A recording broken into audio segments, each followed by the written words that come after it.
विद्रोही छत्रपती शिवाजी महाराजांना आज वरून जर बघत असतील तर अंधश्रद्धेमध्ये बरबटलेल्या ह्या महाराष्ट्राला बघून अक्षरशः राग येत असेल। आजपासून आपल्या मातीत आपला झेंडा असेल। या मातीत आम्ही फक्त भगवा नाही, विद्रोह रोवलाय। हा विद्रोह माझ्या मातीसाठी, हा विद्रोह माझ्या रयतेसाठी, हा विद्रोह स्वराज्यासाठी। हर हर हर। रितेश विलासराव देशमुख यांनी चित्रपट सृष्टीचा नकाशा बदलून टाकणारा हा चित्रपट छत्रपती शिवाजी महाराजांना गेले 350 वर्षांमध्ये सोयीचे छत्रपती शिवाजी महाराज आजपर्यंत महाराष्ट्राने घेत आलेला आहे। आज अक्षरशः छत्रपती शिवाजी महाराज जर वरून बघत असतील त्यांचा हा जो वेगळा रूप होता विद्रोह नावाचा, त्यांचं मन भरून आलं असणार आहे, डोळ्यातून पाणीसुद्धा आलं असणार आहे। कारण आज पहिल्यांदा छत्रपती शिवाजी महाराजांना खऱ्या त्यांच्या अवतारामध्ये दाखवण्याचा कुणीतरी प्रांजळ आणि चांगला प्रयत्न केलेला आहे। मी ह्या बाबतीमध्ये रितेश देशमुख यांना खरंच मनापासून धन्यवाद मानतो। कारण आजपर्यंत छत्रपती शिवाजी महाराजांना कोणी गोप्रतिपालक म्हटलं, कोण ब्राह्मण प्रतिपालक म्हटलं, कोण कसला प्रतिपालक म्हटलं, पण छत्रपती शिवाजी महाराजांना ह्या रयतेचा आणि रयतेमध्ये जो विद्रोह निर्माण केला होता त्या विद्रोहामुळे हे स्वराज्य निर्माण झालं। त्या स्वराज्याबद्दल आजपर्यंत बोलणारा एकही मायका लाल आला नव्हता। ते मोठ्या स्क्रीनवरती आज तुम्ही घेऊन आलात की खूप मोठी गोष्ट आहे आणि इतिहासामध्ये हे पहिलं चित्रपट असेल जे छत्रपती शिवाजी महाराजांचं गौरव वाढवेल।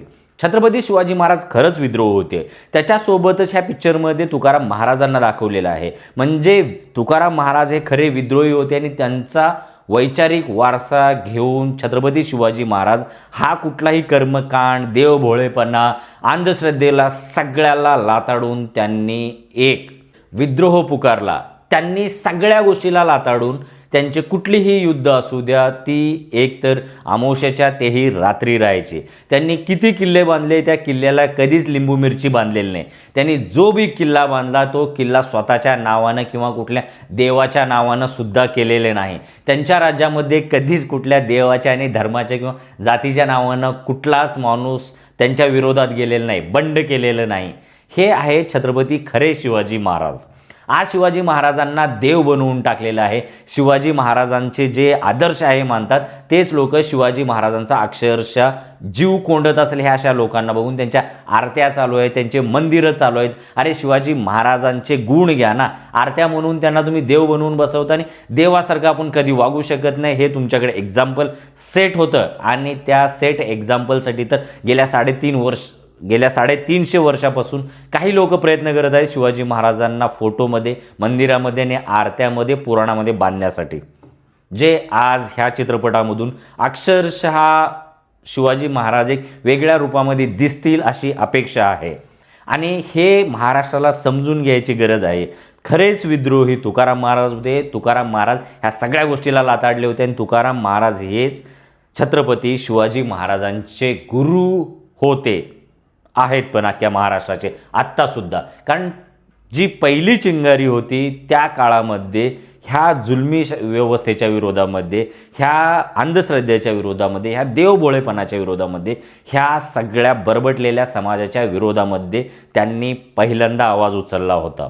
त्यांनी खडेचोटपणे ह्या मनुवादी संस्थेला, मनुवादी विचारधारेला खीळ मारलेली होती। म्हणून तुकाराम महाराजांना त्या काळातसुद्धा मारलं गेलं आणि छत्रपती शिवाजी महाराजांनी ह्या सगळ्या गोष्टीला लाताडत छत्रपती शिवाजी महाराज तुकाराम महाराजांचा आदर्श घेत, मा जिजाऊंचा आदर्श घेत आणि तुम्ही कुठं कुठं बघाल बौद्धांची सुद्धा त्यांच्यामध्ये कुठं ना कुठं ती छबी दिसत होती। म्हणूनच पुढे चालून छत्रपती संभाजी महाराजसुद्धा बुधभूषणम नावासारखा ग्रंथ लिहितात। हे आहेत खरे छत्रपती शिवाजी महाराज। आपण आज छत्रपती शिवाजी महाराजांना ह्या जागेवर नेऊन दुसऱ्या जागी बसवण्याचा प्रयत्न करतो, जे काही लोकांचं मनसुबा आहे आणि त्या मनसुब्यावरती पाणी पेरण्यासाठी रितेश देशमुख खरंच तुम्ही खूप चांगलं काम करत आहात। आणि हा पिक्चर एक वेगळा दृष्टिकोन घेऊन येणार आहे पिक्चर इंडस्ट्रीमध्ये. कारण आजकाल फिल्म इंडस्ट्री ही फक्त आणि फक्त प्रोपोगंडा पसरवणारी इंडस्ट्री झालेली आहे. सरकारच्या आजूबाजूला प्रोपोगंडा आणि नको असलेली बिनकामाची स्टोऱ्या त्याच्यामध्ये टाकल्या जातात आणि एखाद्या महापुरुषाला त्यांच्या सोयीनुसार त्यांचं कॅरेक्टर फिरवलं जातं.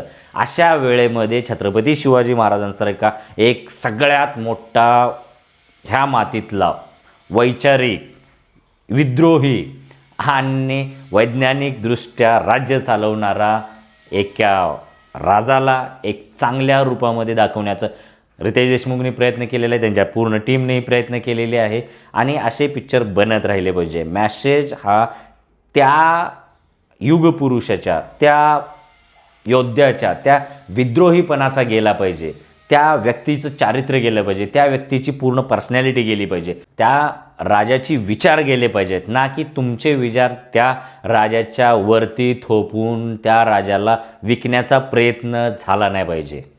जे की पाठीमागच्या पिक्चरमध्ये तुम्ही बघितलं असणार आहे. भरपूर नको त्या गोष्टी त्याच्यामध्ये कोंबलेल्या होत्या आणि एखाद्या व्यक्तीच्या पाठीमागं एखादी विचारधारा थोपवण्याचा प्रयत्न हा कायमचा फिल्म इंडस्ट्रीमध्ये होतो आहे आणि ते नाही झालं पाहिजे.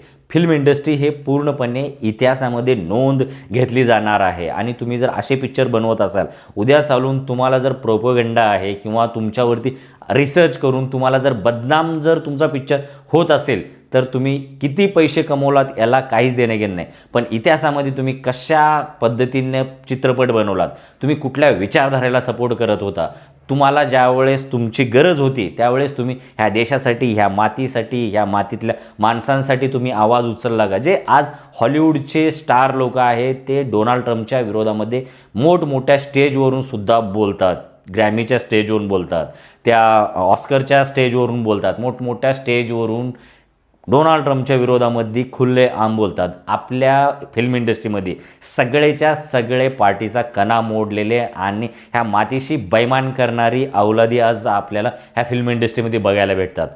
काही अपवादात्मक, आता जसं रितेश देशमुख आहे, तिकडे प्रकाश राज आहेत, ह्या लोकांनी सरकारला आणि शासनाला खऱ्या प्रश्नावरती उभं करण्याचा प्रयत्न केला, ह्या शासनाला प्रश्न विचारण्याचा प्रयत्न केला आणि त्यांच्यावर बरेच काही सरकारने दबावसुद्धा आणण्याचा प्रयत्न केला होता. आता देशाला ताठमान, ताठकणा असलेल्या लोकांची सक्त गरज आहे. पैसा भरपूर कमवलेला आहे तुम्ही, पण तुम्हाला त्या पैशाच्या सोबत जो देशासाठी, ह्या मातीसाठी, ह्या मातीतल्या माणसांनी तुम्हाला जे काही त्यांच्या कष्टाच्या पैशाने तुमचे पिक्चर बघितलेले आहेत आणि तुम्हाला नको तेवढं मोठं केलेलं आहे आणि त्यांच्यासोबत तुम्ही आज जर बेईमानी करत असाल तर तुमच्यासारखे हरामखोर फिल्म इंडस्ट्रीमधले लोक ह्याच्या पुढं तर ह्या देशाला भेटू नयेत. धन्यवाद.